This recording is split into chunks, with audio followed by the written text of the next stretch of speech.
So hi, good afternoon everyone. I got back on live again. Shout out to you all. So today afternoon, magkwentuhan na naman tayo, diba? Today afternoon, ang kwentuhan natin today is sa mga girls, alright? Sa mga girls who get involved already or who got involved already sa long-term relationship. And then, you broke up, diba? Tapos, nakamit na naman kayo ng another person na ma-fall in love kayo. Well, sa mga lalaki, if they can relate, then that's so good. Join me with our conversation right now. So, back then, eto nga, how do you feel na nasa long-term relationship ka, then nag-break kayo, and then na-fall in love ka to someone else? With my personal experience, guys, I am telling you, para kang nagbaback to step 1. Alright? So, andyan again, yung gustong malaman yung favorite mong color, favorite mong ulam, favorite mong ganto, ganyan. Yan. And, you know, sa babae, it's irritating. It's irritating yung part na yun, na parang kang nagbaback to back at 1. Diba? Para kang nagbaback sa basic steps sa beginner mo when you are getting to know each other. Kasi nga, you've come from a long-term relationship and then you know each other together, comfortable na kayo, you know everyone's favorite. Pag lalabas kayo, it's very easy, ordering nyo na lang like that, and everything seems perfect naman. But there are reasons why you need to depart from that relationship. So again, makakakilala ka ng halimbawa, mapapall in love ka, and that is the situation that is irritating sa mga girls na getting to know again yung favorite mong color. What is this? Am I teenager? Diba? So, isa yan sa mga pinagdadaanan ng mga girls. They need to twist na naman yung kanilang temper, yung kanilang patience, diba? Into that current relationship. So, andyan yung you're easily get bored, diba? Easily to get annoyed and irritate. Kasi nga, again, you are looking for the comfortable life that you had before. Diba? But, since the situation is a new relationship, so kailangan nyo talagang dumaan sa back at 1, sa beginner na naman, getting to know each other, what's your favorite food. So yan yung mga pinagdadaanan ng isang babae whenever they broke up and again start a new relationship. Alam mo yon, if palit ka ng what if palit ka ng palit and then yun yung pinagdadaanan mo, what is your progress? So sa mga lalaki, definitely it seems na parang alright lang sa kanila, diba? Because they are the boss. Mga lalaki yung mga head, but definitely may mga babae na talagang tigers, and they are strong enough to fight for their being a woman, diba? But what I mean is, pagdating sa lalaki, it seemed like parang normal na lang. Parang normal lang sa kanila yung papalit-palit ng girls, diba? Na parang easy lang sa kanila ang makipag-associate sa ibang girls after ng relationship nila.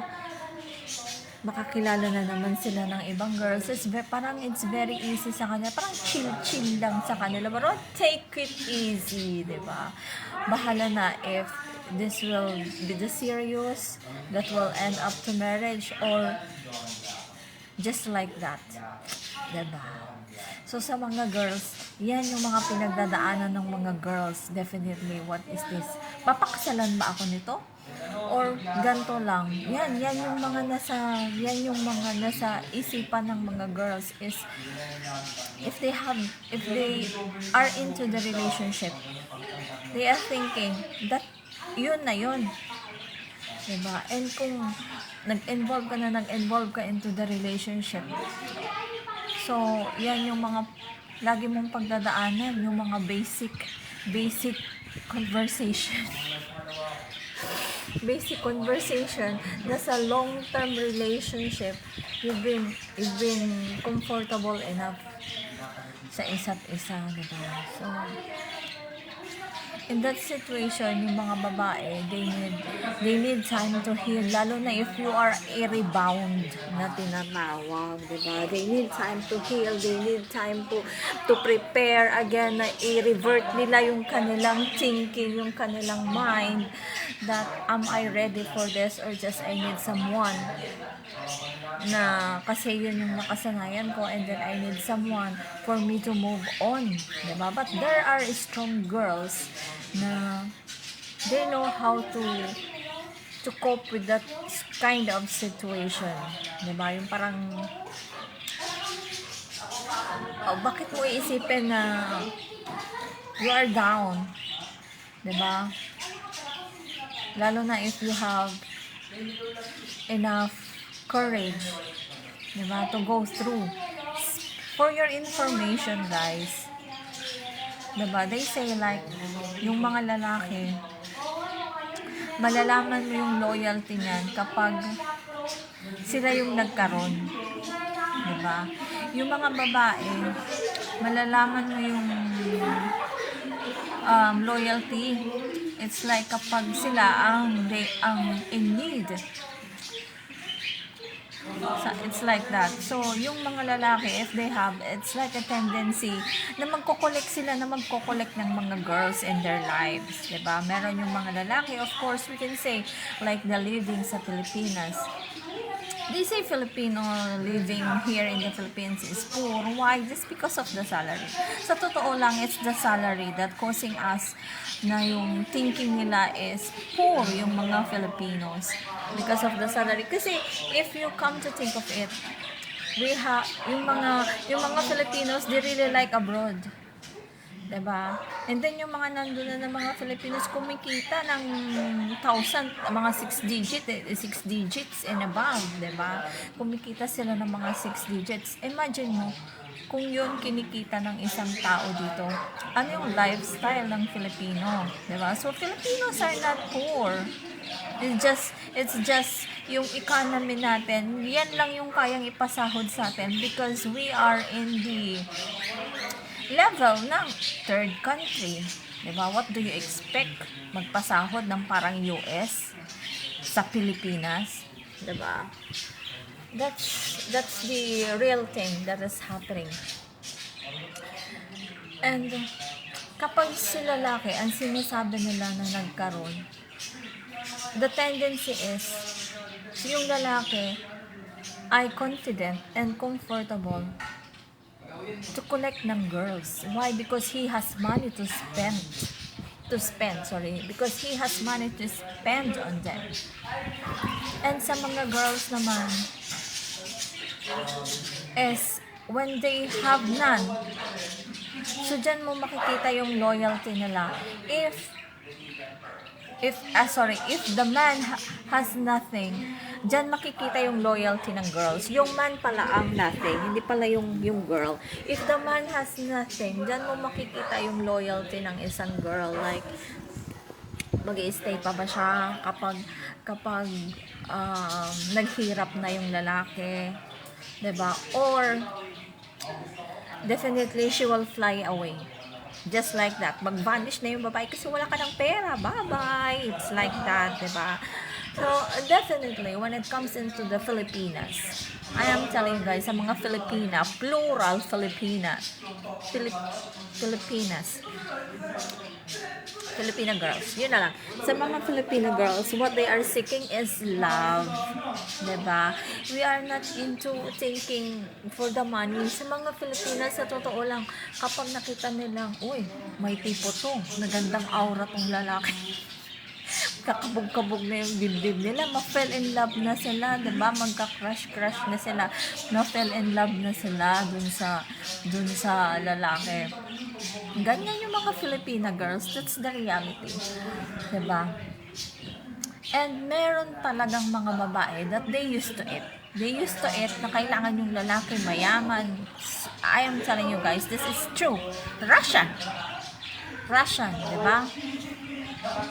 They are into that na yung mga lalaking mayayaman, 'di ba? Russian, Morocco, 'di ba? That's true. I know that because I work in the Middle East, so the cultures of different nationalities we knew already, and we knew ano yung tingin ng mga tao sa kanila. So definitely, magaganda sila, honestly. Kaya kung lalaki ka, you will going to spend money rin talaga sa kanila to invest sa kanila. Kasi hindi ka naman nila papansinin. Hindi ka nila papansinin. Like that, if you don't have money, na love lang. Diba? Not like Filipinas na mga Filipina girls na kaya naman gustong-gusto nila. Ang mga Filipina girls, it's just because kind, maasikaso, diba? Madaling pakisamahan, and yung mga sanay sa mga gawaing bahay, sanay sa magluto, mag-asikaso, 'di ba? Mapagmahal. So yan yung mga characteristics sa mga Filipina girls na gusto ng ibang lahi, that in reality din talaga na malalaman ng isang lalaki yung faithfulness ng isang babae if the man has nothing. Diba? If mag-stay pa ba siya or she will find another man. So definitely, malalaman na nila what kind of person she is. Well, anyway, we have our own decision naman. We have freedom.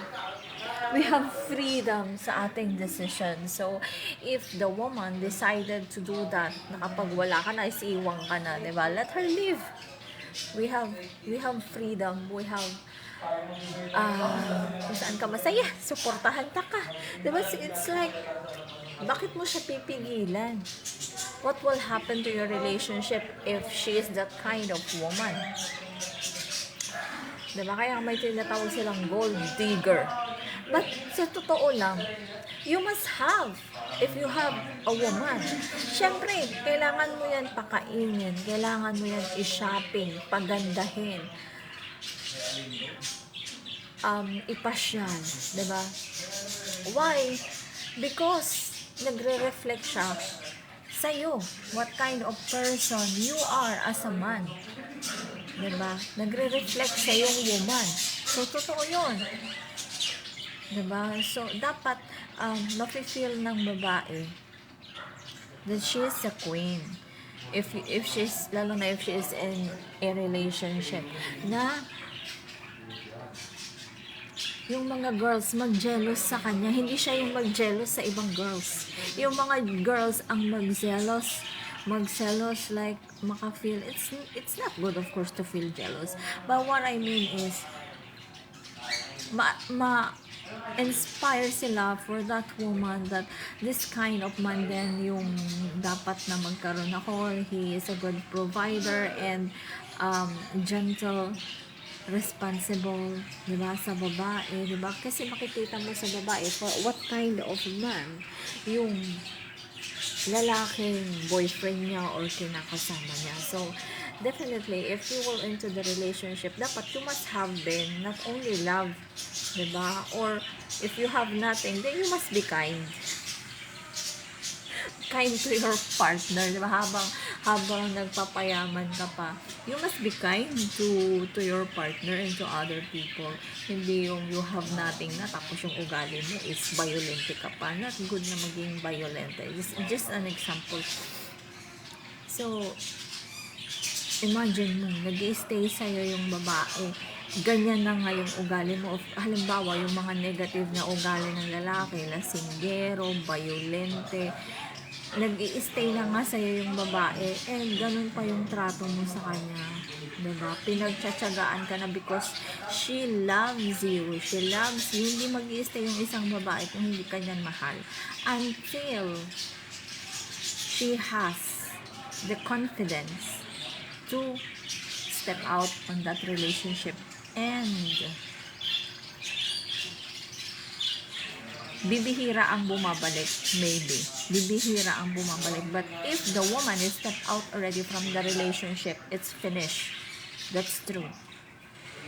It's finished. Kasi ibig sabihin, she gave already yung kanyang kayang ibigay to understand you, to love you, and put you on her priority. Diba? Na maging flexible siya, tagaluto, tagalinis, tagalaba, diba? Imagine yan, but now the technology is evolving, so really that's good. Na may mga machines na, or salpak mo lang dyan, matulog ka, finish. Yung girl, makapagpahinga, diba? Donya Bell. So that's really good to do. Na instead na gawin natin, then yung partner natin na tagalinis lang, tagaluto, tagalaba, buy them! Buy them ng machine. Inverter na front load. Inverter na front load. That's good. Yung front load kasi, mas mainit siya. Yung may kasama ng dryer na front load. Mas mainit siya compare sa nalalabhan ng top load. Sorry guys, but ano ko na rin siya, na-observe ko na rin siya. Kasi mostly, in the Middle East, it's front load yung ginagamit. And mostly, dito sa Pilipinas, ang ginagamit nila is top load. Kasi, mas mura lang si top load. Medyo may kamahalan si front load. But si front load will definitely, kapag natapos na siyang sa laundry niya and spin dry, ano na talaga siya, tuyo na talaga siya. Unlike yung top load, parang iaano mo pa siya, isasampay mo pa rin siya sa araw. It's like that. So, definitely, we need to take care to the person that we love them. Diba? Buy them ng mga machine na easily to finish yung kanilang task, especially if you have a baby, a small baby na nag-aalaga pa yung girl, siya pa yung maglilinis, maglalaba, or put your mga labahin sa laundry. And definitely, you can make orders para naman si girl makapagpaganda, di ba? And that kind of situation, yung confidence, nandun pa rin, yung self-confidence ng babae, nabibuild yung self-confidence ng babae na i-stay yung kanyang positive na feelings, 'di ba? Hindi yung parang pagtagal ng panahon na feel niya na namamaliit siya just because she just is staying at home. Paano siya makapagpaayos, makapagpasalon? So, mga definitely pinagdadaanan ng girls yan. Girls only wants to make themselves beautiful. Kasi yan yung nagiging confidence ng isang babae. Diyan siya kumukuha ng confidence sa pagiging beautiful and pretty, especially if she have that good skin, diba, and perfect body shape. That's so good. Diyan kumukuha ng confidence ang isang babae. Para yung mood ng isang babae sa buong araw ay always shining. Always shining. Let them feel beautiful. Let them feel, not only feel that they are beautiful, but let them do those things that makes them beautiful. Magpasalon, have some make-ups, diba? Yan yun, hygiene, mag-shopping, not that much, but yung pasok sa budget. Yung pasok sa budget din, and definitely, it's good to spoil your kung wife na, that's so good. it's good to spoil your wife kasi you as a man, nagre-reflect sa kanya at sa mga anak nyo, what kind of man are you? Are you a good provider? Do you really taking good care of them? Or sa sarili mo lang? May mga lalaki din talaga na they are only thinking for themselves. Totoo yan. But definitely, if you have the family, you are the head, you are the provider, and then, ang iisipin mo yung kapakanan ng iyong family. Diba? Mga Filipina, we used to eat to work. We used to eat na tayo ang maging provider na babae. But in reality, lalaki ang providers dapat. Diba? Kaya maraming mga Filipina girls ang nasa abroad, nagtatrabaho. And when you come to realize they are solo parent. They are single parent. Diba? They are separated. Yan yun. Kaya, bilang isang girls,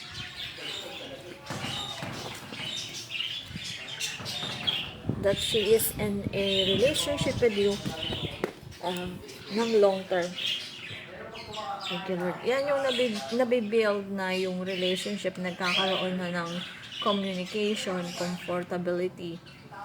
And then, kapag nag-break kayo, nag-get involved na naman siya sa ibang relationship, there is some expectation already na ano ba to? Ano ba yan? Ano ba to? Ano ba yan? Diba? Kasi meron na siyang naging pattern. Meron na siyang naging experience on that. And she don't tolerate like that. She don't tolerate na yung mga things na yun. Kasi nandun na siya sa higher level. But then it happened that they need to depart from that relationship. Kaya nagbaback at one. Nagbaback at one sa step 1.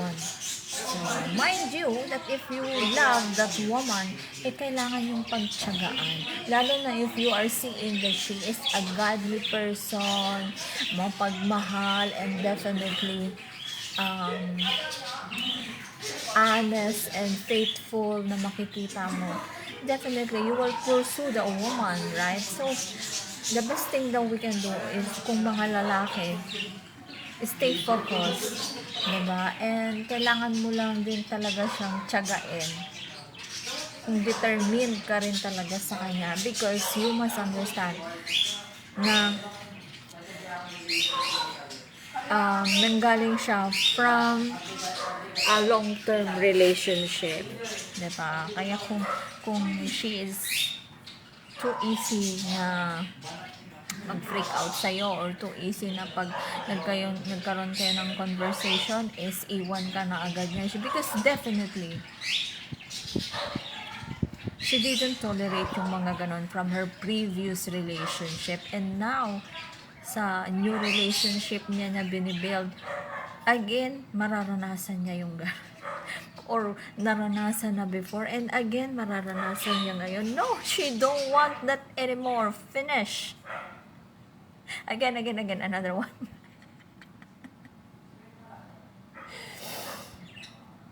So, yan yung mga funny side ng mga girls. But, if you really love that girl, you will pursue, pagtsatsagaan mo. Diba? And you will be her leaning shoulder. And later on, of course, yung facing ng kanyang mindset is magiging sa present. Diba? Magiging sa present. So, definitely, it's very happy to be alone. They're very, very happy to be alone. I mean, not in a relationship.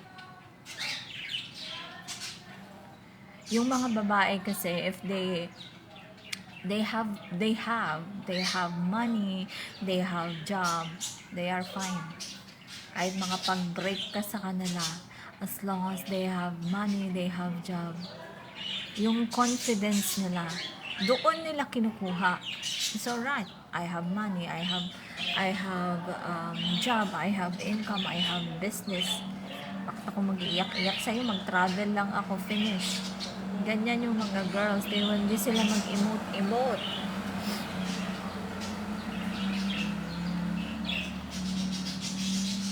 Especially if you became a bad person sa kanila. Really, they will not have a second thought na hindi ka hiwalayan. If you became bad sa mga babae ng mga karelasyon nyo, and they have money, they have job, they have security na kahit mawala kayo sa buhay nila is mabubuhay sila because they are independent. Diba? They have job, they have salary, they have business. They will not have second thoughts na iwanan kayo, especially if you done wrong or gumawa kayo ng hindi maganda sa kanila, like getting involved to another woman. Yan ang pinakaayaw ng isang babae, to be get involved yung kanilang asawa or karelasyon sa ibang babae. Alright? Sa mga Muslims yan, pwede silang mag-asawa kahit 5. But definitely, it's a false teaching because the Bible it says that sins ang adultery. Alright, so if you are having 5, then it's not according to the words of God na yung pino-follow natin. We are making our own teaching. We are into evil if we are doing against God. We are not with God if like that. If we are tolerating sin, we are not with God. We are with the evil. It says in the Bible, so definitely we must be in line in the teaching of God. Diba?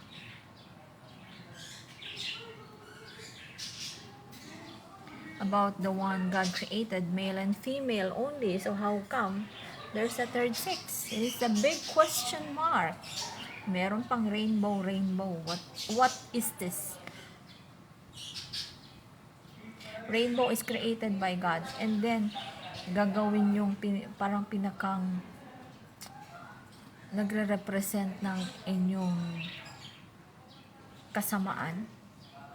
Diba? Gagawin yung rainbow na created ni God for good ng mga tao is gagawin yung parang pinakang sign or trademark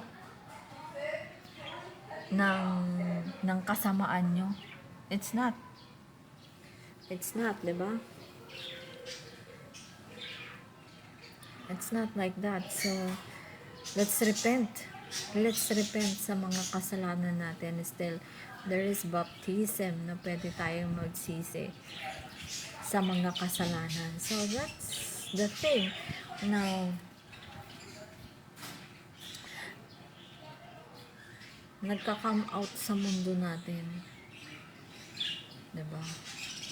That in a relationship, there's only man and woman. We read it from the Bible that God created Adam first. In Filipino, it's Adan. He created Adam first. Then out from the ribs of Adam, He created the woman, and that is Eve. So how come na from the tadyang is lalaki yung create? Diba? Anong sabi sa Bible? It's not good for the man to be alone. There must be a helper for him. Helper na hindi naman katulong, but helper like partner. Diba? Hindi yung helper na what we expect pag sabing helper, katulong. No, it's not. But the partner, the one that be submissive to the man, that is always there. Ano yung mga kailangan ng lalaki, he is willing to prepare it for him, diba? Being a head of the family, he will going to prepare it for him. Anong ginagawa ng mga babae? They're preparing yung mga damit, diba? Ng mga asawa nila, mga pagkain ng pamilya, damit ng mga anak din, diba? But not sinabing helper is katulong, diba? But yung it's like partner na magiging submissive to the man. Kung ano yung plan ng lalaki, mag-submit, hindi yung nangunguna yung babae. Diba? Yung babae kasi, lalo sa mga Filipina, they think that they have power kapag may trabaho sila, may kita sila. So, yung pagiging head ng lalaki, minsan, na-step on nila. Diba? Nag-i-step on sila sa pagiging leader ng lalaki. Diba? Kaya, nagiging feeling na nila, control nila yung lalaki. But it's not let the men, the leader of the family works. Kasi yun yung papel nila. Provider ng family. And the woman to take good care of the family. But if they want to work as well, it's good. But do not be on the top of the man. Diba? Let's be na maging submissive pa rin, though we have money, mas kumikita rin tayo kagaya ng asawa natin, yung kita natin, atin. But do not choose it as halimbawa mas malaki pa yung kita natin kaysa sa kanila. It's like that. But do not keep in our mind na because kaya nating mabuhay, we have the means or we have the source of income. Kaya na natin iwan yung lalaki. Diba? Let's not do that. But to have the woman pa rin na maging submissive. And whatever the situation, we need to patch it up. As what it says in the vow, for better or for worse ang mag-asawa. Hindi lang sa better, but for better or for worst. Diba? But when in the relationship na nobody wants to be in the worst. But the vow says, for better or for worse. Sagot pang, I do. Diba? But kung ayan na yung worst, nobody wants to be in the worst. So they abandon the relationship. And what the Bible says, divorce is alright. Divorce is permitted the time of Moses, just because of pagiging matigas ng mga puso ng mga tao. That's why it happened. But that's not what God wants to have when it comes to the marriage ng mga tao. Right? Imagine mo, yung vow mo, na break mo kay God, yung vow nyo kay God, na break nyo if you got separated like that. But there's a valid reason for the divorce na hindi ka mapapatawa ng adultery. If you are the innocent part, and kapag ang naging reason lang ng pagdi-divorce nyo is adultery. Ito pa, kapag yung halimbawa, lalaki, babae, nagloko yung lalaki. So, ang innocent part yung babae. Si babae, kapag nag-asawa, then she's not bound in the adultery. Pag nag-divorce at nag-asawa, she's the innocent party, then she's not bound in the adultery. Kapag yung lalaki, na siya yung nagloko, ay nag-asawa, siya ang nagkakasala ng adultery, pati yung umasawa sa kanya. Ang case nila yan is adultery. Alright? So yeah, let's read the Bible. Kasi nandiyan lahat yan sa Bible. And if we are a Christian, like what I said long time ago from the beginning ng aking pag-share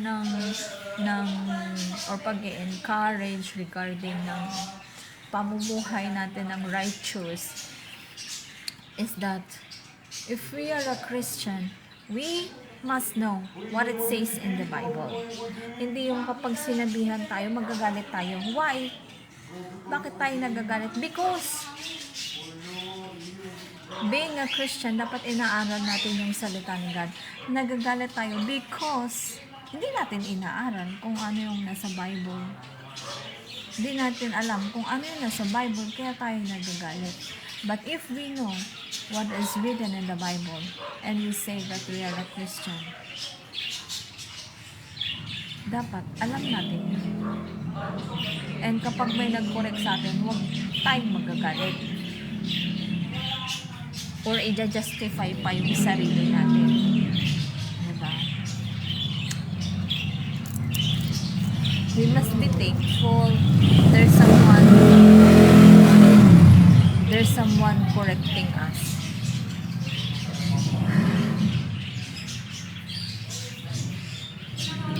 If we say we are a Christian and we get involved into sexual immorality, nasabihan tayo, sinaway tayo, magagalit tayo dun sa tao. No, it's not.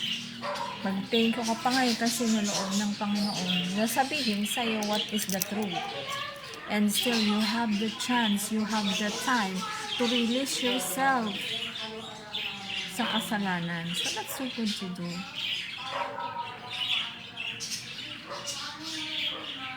Kaya nga, nakasulat sa Bible, Judgment Day. There is heaven, eternal life, or sa second death, sa fiery, sulfur lake of fire. So, mamili tayo. Of course, we want to be in the eternal life. So, if you say we are a Christian, magbabasa dapat tayo ng Bible. So, from the teaching, iintindihan natin kung yung pinagsasambahan natin is following the right teaching doon sa Bible or not. If not, get out from it. Get out from it now. Come to the Church of Christ and magpabautismo. And I'm telling you guys, come to the Church of Christ now, because if we keep ourselves in the wrong teachings, kasalanan din yun.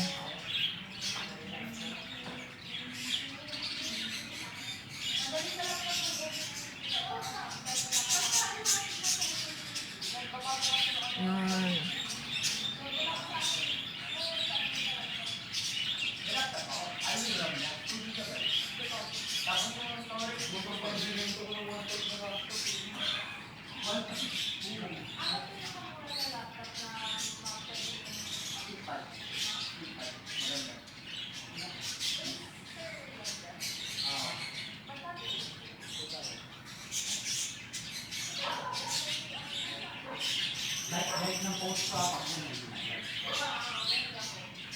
So, shout out to everyone.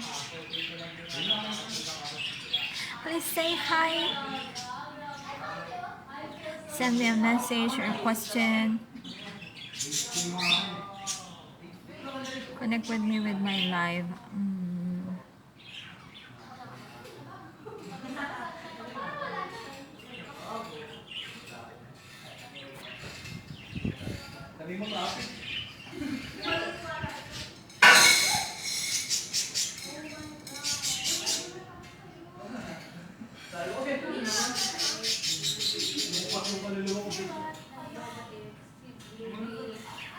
So again, thank you for today. See you again.